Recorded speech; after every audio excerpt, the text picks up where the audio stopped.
Founded in 1975, Canine Companions for Independence is a nonprofit organization that enhances the lives of people with disabilities by providing highly trained assistance dogs and ongoing support to ensure quality partnerships.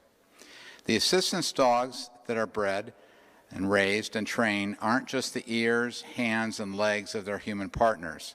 They're also goodwill ambassadors and often their best friends. They open up new opportunities and new possibilities and spread incredible joy. We unite people with dogs in a powerful program that leads to greater independence and confidence. Canine Companions, and I might be stealing some of your thunder here, but it's on the notes and I get shot if I don't do them. Okay? Not really, Jake. Canine Companions provides assistance dogs free of charge for adults with disabilities, and are partnered with service or hearing dogs to increase independence. Assistance dogs perform physical tasks for children with a range of disabilities to increase independence with support from an adult. Wounded veterans and veterans with disabilities are matched with assistance dogs for greater independence. Assistance dogs are expertly trained and partnered with a working professional in a healthcare, visitation, criminal justice, or educational setting. Today, we are joined by Melinda Sowers, Program Manager of the Southeast Region, and Adele Moses, the Head Trainer for the Southeast Region. Welcome.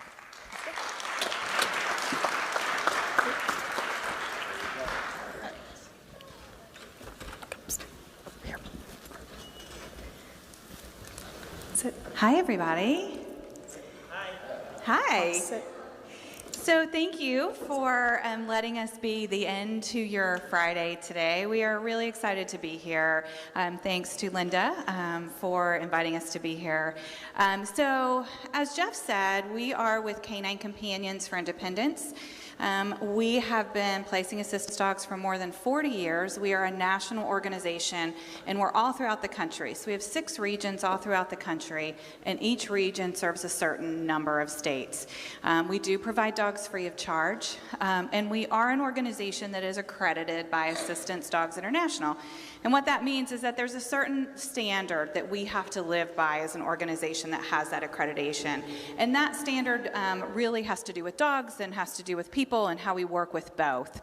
So what we're going to do today is just a little bit is, I'm not going to talk a lot because I think probably what you want to hear about is the dogs more than this part. So I'm going to make this part brief. And then we're going to, Adele, who is our training manager, she is going to show you a little bit about what our dogs can do. And then we would love to just answer any questions. We know there are sometimes a lot of questions about just assistance dogs and what they can do, or our organization in particular, so we are happy to take your questions at the end. So just a little bit more about us. As Jeff said, we do have a couple different types of dogs. Our dogs do things like pick up items, open and close doors, drawers, refrigerators. We also do place hearing dogs as well. And really, our dogs are placed to really help someone mostly with physical tasks. And so that's what's important to us. That's what we train our dogs mostly to do. And Adele's going to talk a little bit more about our breeding program, but we do breed them specifically for a temperament that's great with working in public. So this is Hobbs, and you can see, we see other assistance dogs out there. And so they certainly have to be a certain temperament to be able to do this work. So definitely breed for that, and we will show you a little bit of that in a little while. So what I want to start off with is we have a quick video. It's animated and much more interesting than me describing our application process and kind of the journey that a person and a dog goes through our organization. So I'm going to ask for the video to be queued up, and then we'll talk a little bit about this after the video is over.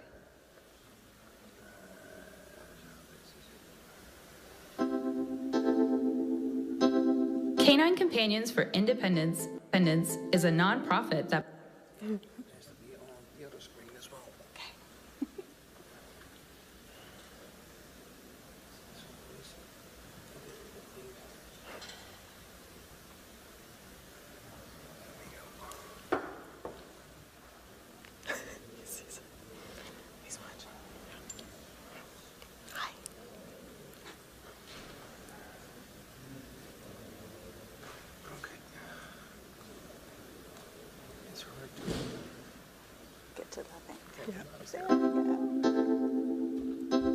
Canine Companions for Independence is a nonprofit that provides highly trained assistance dogs free of charge to people with disabilities. At their national headquarters in Santa Rosa, California, the work starts before puppies are even born. They work hard to meticulously select and pair dogs for breeding. Litters are then raised in homes with volunteers.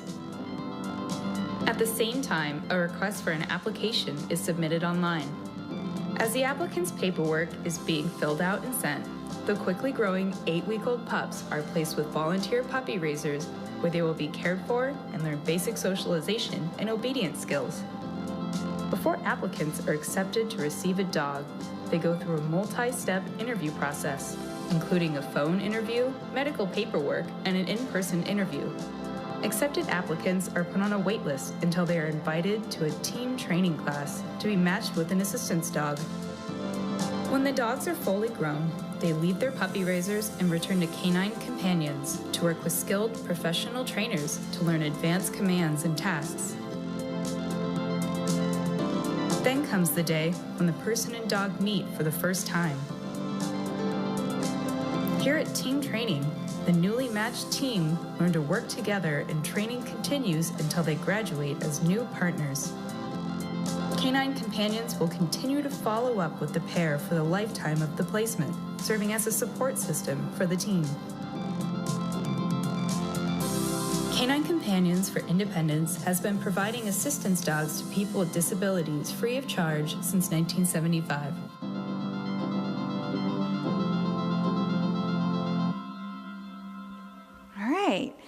So like I said, I think that can put it really well instead of us talking a little bit about that. I think Hobbs really liked the video. He seemed to be like super interested up here watching everything that was going on.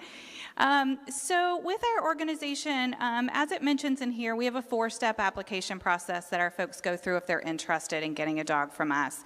Throughout that process, we're trying to figure out what's their lifestyle like, what do they need, what kind of dog would work best for them. Are they on the go a lot? So are they out and about a lot in the community? Or are they someone who stays at home a lot? And that determines what kind of the best dog is for that particular person. And so through that application process, we're really getting a feel for what that person is like. And then Adele will talk a little bit about the training piece, and through the training part, we really are getting an idea about what the dog is like. And so when somebody comes through our process, they're accepted, and they go into that team training class, that's when we really start to look at, okay, which dogs do we have and which people do we have, and really start to make that really perfect match between that person and the dog. And we're really looking for a dog that will work for them, that will increase their independence, that can really help them with the different physical tasks that they need. So just to illustrate that, it's easy for me to kind of say it helps with independence, but I've got just a couple of stories that just kind of illustrates a little bit more about what our dogs can do. So we had a family that came through our organization years ago, and they were raising children, and mom had a disability, and dad worked, and mom wanted to be as independent as possible. She wanted to raise her boys and be independent, and she came and got a dog from us, and the dog did multiple things for her at home. The dog helped her with laundry. So the dog would actually, like once it cooled off, get items out of the dryer for her, put the items in a laundry basket, and then the dog would actually pull that laundry basket from each room in the house for her, and she would then be able to get the clothes out, fold them, put them in everybody's rooms. The dog was able to help with different things in the kitchen, so opening the refrigerator for her, helping her with getting dinner ready. And years later, she told us what an impact the dog had had on her and her boys and her whole family as she, really raised her kids, was able to be independent and do things around the home. And then we have some that have, we place some hearing dogs, and the dogs can alert them to different things. So there are a lot of different ways in which our dogs can help. And so Adele's going to talk a little bit now about what those ways are and show you what our dogs can do, talk a little bit about the dog's journey. We do have some brochures in the back and bookmarks, and so with this whole application process, if anybody is interested or has questions at the end, we certainly will stick around, but want to give you a chance now to see a little bit about what the dogs can do. All right, so I have Hobbs with me, and he is a dog that's currently in professional training. He has completed 6 months with us in the professional training. Prior to that, he was with a puppy raiser for the first 18 months of his life. So our puppy raisers do a lot of socialization with the dogs. They take them out to different places, get them used to all sorts of different environments, get them riding in cars, listening to different sounds in the environment, getting around all sorts of different people, adults, children, cats, other animals. And so by the time they turn in for their professional training, they're pretty used to everything that they could experience in life. Then when they come into professional training, our trainers teach them some advanced commands that really help our graduates in their lives. So the biggest command that is requested of us is for the dog to retrieve dropped items. So I have a couple things with me here. I have a set of keys. Hobbs, release. Come on. Get. So he will pick those up for me, maybe. Come on, bud. Don't get. Good boy. Sit. And it's important for our dogs not just to be able to pick him up, but to be able to hold on to the item until I'm able to take the item from him. It does no good for me if he picks up the items and as I'm putting my hand down, he spits it out. So we do train our dogs to hold on to the item until the person can get a good grip on the retrieve item and then tell him to, Hobbs, give. Good boy, thank you. They can pick up a variety of items, anything as small as a set of keys or a credit card, to things that are about 5 pounds. So he can pick up my keys, he can pick up a cell phone, he can pick up, let's see, what do you pick up, buddy? Clothes off the ground, help with laundry, those kinds of things. He can pick up a water bottle for me. Another task that our dogs are trained to do is to push with their nose. So they can either push drawers closed or cabinets, but they can also hit the automatic buttons that open doors.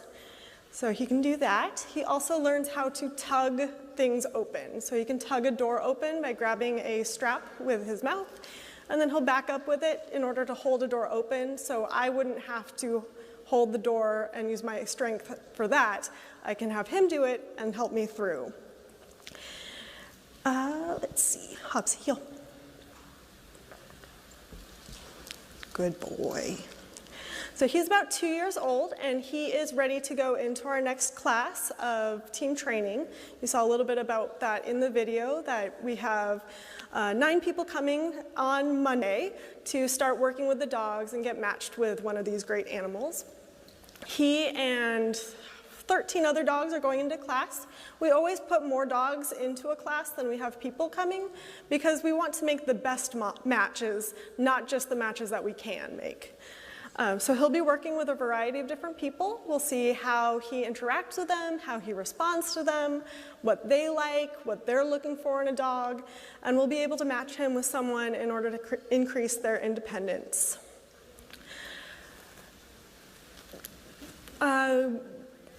Oh, yes, I was going to talk about the breeding a little bit. So we breed our own dogs. Kind of the hallmark of our program is that we know everything about these dogs from birth through their entire lives. We have over 30 years of breeding program in order to breed for the best temperament and health that we can in our dogs. So we do all sorts of checks on them to make sure they're healthy and appropriate for a working role. We look at their hips, we look at their elbows, their hearts, and their eyes. And any dogs that have a problem that would shorten their working life are removed from the program. Those dogs end up going to wonderful homes. The puppy raiser of the dog has the first opportunity to adopt the dog. And then otherwise, we have a very long list of people who would like a dog from us. About a little over 50% of our dogs actually make it into a graduate role. Because of our very high standards, we want to make sure that the dogs are healthy, happy working, that they're really enjoying this role. We wouldn't want a dog to be uncomfortable in public environments or afraid of things that they might be encountering on a daily basis.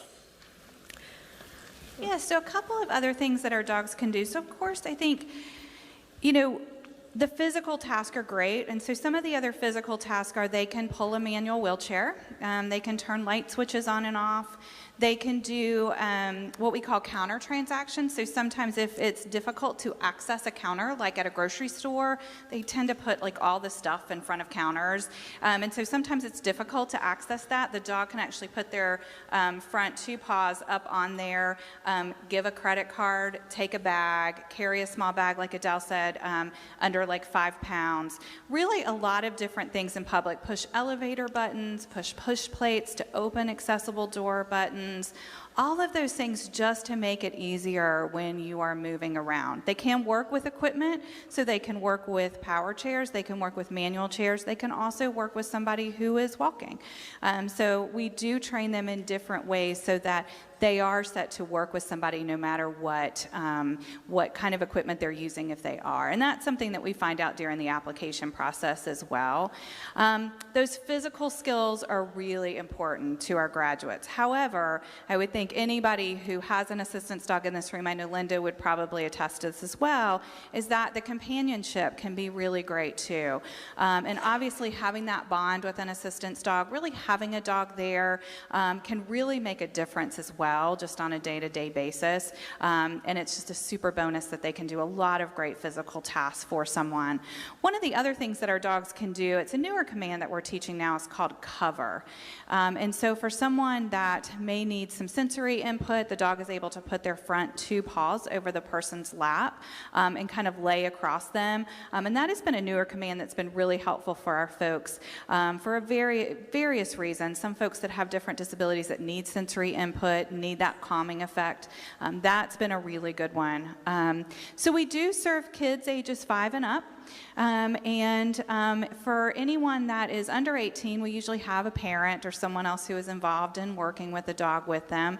And then there's, that team where someone 18 years of age or older is handling the dog on their own. So we can accommodate 5 and up, and it just depends on, what the person needs in terms of what they're looking for. Yes, question?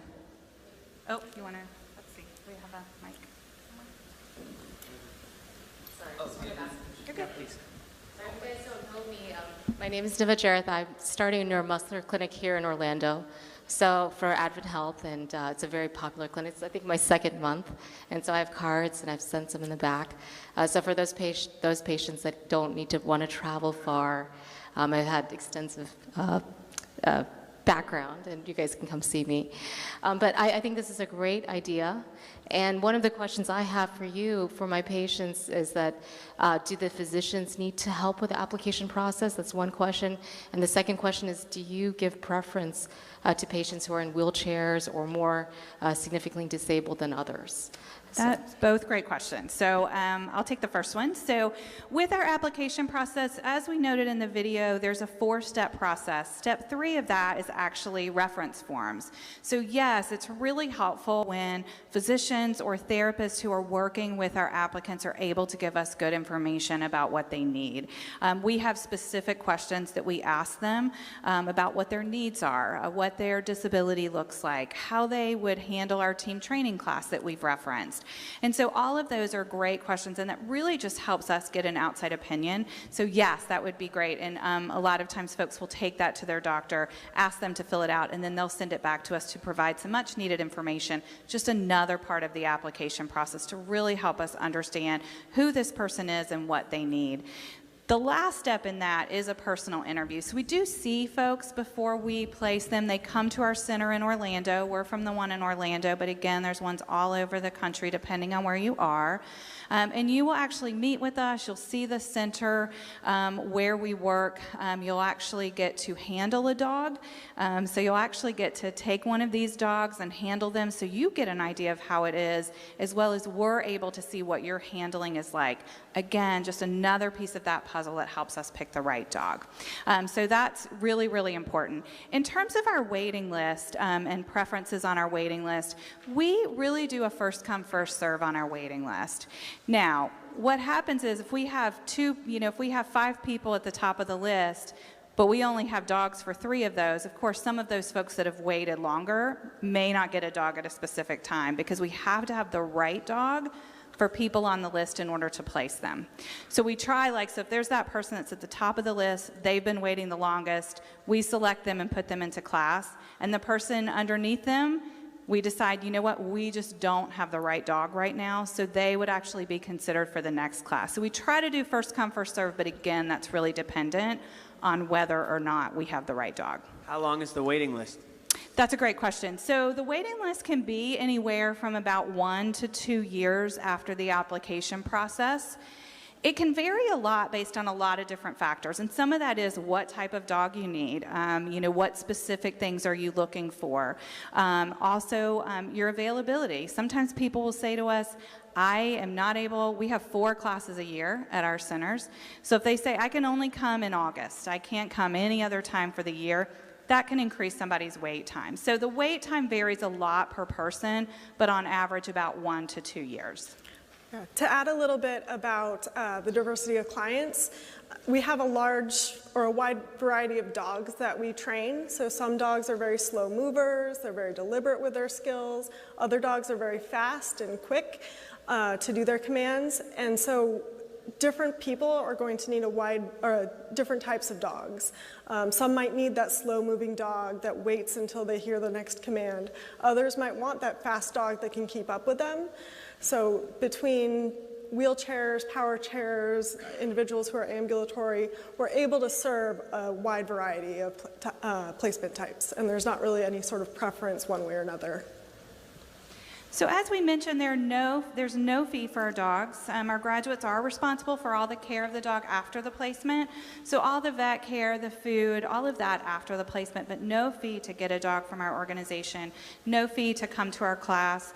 All of our regions, except for our region in Ohio, have dorms on their campus. So we do have graduates stay on our campus free of charge for that 2-week team training class.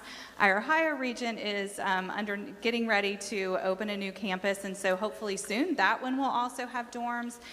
So we do provide that when folks are staying on campus for those 2 weeks to make it easier for folks to have a place to stay, be right there on campus, be able to train for 2 weeks with the dog, and be able to let us help them care for the dog and get acclimated before they actually take the dog home with them. Our dogs are all able to go out into public and have public access. Under the ADA, as many of you probably know, having a dog go into public is a possibility if the dog is doing a physical task for someone to help with a disability. So pushing push plates for doors, picking up items, pulling a wheelchair. So all of our dogs have gone on multiple field trips, been evaluated, done travel in cars and different a bus. So we've done all we can when we have a dog at the center to really evaluate how they would do in a public setting and make sure that they would be completely appropriate on a stage, on a bus somewhere, traveling with someone, going to work with someone, going to the grocery store with someone, all of those things to make sure that they would be appropriate in that setting.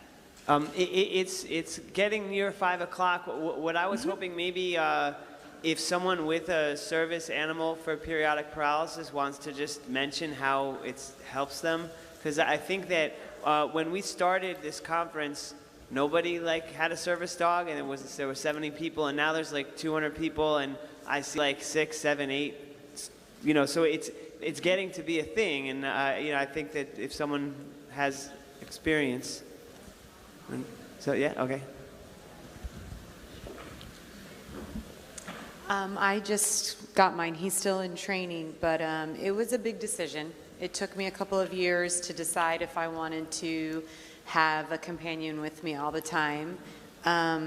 It finally got to the point where one day I was by myself, started to become symptomatic, and I realized that the dog could save my life. And so I decided to take the big step, and it's, even though he's not fully trained, it's been reassuring because he's comforting, if anything. So hopefully, the next episode I have, we will know if he has his training is taken. But and I'm kind of the guinea pig for my family. If this goes well, then the other people in my family that have periodic paralysis is also going to get a dog. Great. Thank you. Yeah, I think that's so true, and I think you make such a good point. It is a very big commitment. Just thinking of having the dog with you consistently and all of the care, there's so many benefits, but it is definitely a decision, that folks really think about for a while before doing that. So it's great that you did. So good luck. Sounds like it's going well. Yeah. Monica's dog is being trained to tell her before she has an episode. Can you do that with your dogs, or is it just to be able to help with tasks? Great question. So we only train for the physical task at our organization. However, I know I've talked to Linda a little bit about this as well, and I think that we certainly, if someone had the need for the physical task, but also was interested in after that training a dog to do, to alert, that would be something that we certainly would not be opposed to having dogs do afterwards. It's just not something that they would leave our center doing. It's not something we do, but it is something that if someone were to get a dog from us, need the help with some physical tasks as well, it certainly could be something that could be done after. My name's Mike Zagrabic, and my wife has PP, and we just started with the training dog, and it's something that as a caregiver has been a big help. It's taken a lot of the pressure and the load off and has helped me be more attentive to my wife's needs with the dog helping. So not only is it instrumental to the person who has the dog, it's instrumental to the caregiver as well. Don't be afraid to, as a caregiver, you need to be an advocate for yourself as well. So don't be afraid to ask your partner to take them steps forward to this wonderful program with the Canine Companions. It has been a great help for me as a caregiver, and I highly suggest it to you as caregivers as well to take that step forward with your partner. Yeah, thank you. That's a super good point, and I think that it does help. I think, not only does it change the life of the person that gets the dog, but so many times do we see how much it changes, relationships and families and just, everything in terms of the family system. So you're right, absolutely. How about other questions? Is there someone back there? Yes? No? Someone? Comment. I guess mine's not really so much of a question, but a comment, since we've had service dogs for several years now for this condition. When my son and I both are hypos. When my son was first symptomatic at age 9, it was very hard to control. He would wake up in the mornings and try to get out of bed and face plant because he didn't realize he couldn't walk. And then in a very short amount of time, he'd get clear to the point where he'd be in full body paralysis and couldn't speak. So he would literally lay there sometimes an hour or more before I would realize that, hey, he's not getting up, I need to go check on him. So then we would have a lot of trouble getting him to recover quickly. So that's when we first started looking into a service dog, and we got one that would alert to falls, and she slept with him. So every time in the morning when he would get up and face plant, she would bark and let me know that I had to get back there right away. And it was so liberating for me because I didn't have to constantly, every minute, be going back and listening by the door, or peeking in and looking at him. I could go out and do things in the yard, leave the window open, and hear her bark, and know to go get him and get his fizzy in him. Now they have Google Watch, right? I haven't tried the Google Watch, but... My dad has it. He took a spill in 911. Yeah, it was pretty good. I think it's 5 o'clock. They have to get the room ready for dinner. So when is tomorrow start? 8:30 a.m. So yeah, let's let you know if you're going to dinner with Strongbridge, it's tonight, and otherwise enjoy Orlando, and just dinner's in here, right? Yeah. So freshen up, whatever you need to do. Is it 6? When is the dinner? 6:30. 6:30? 6. 6 o'clock. So in an hour from now, be back here for food. All right, thanks everybody. Thanks Canine Companions. Thank you. Thank you.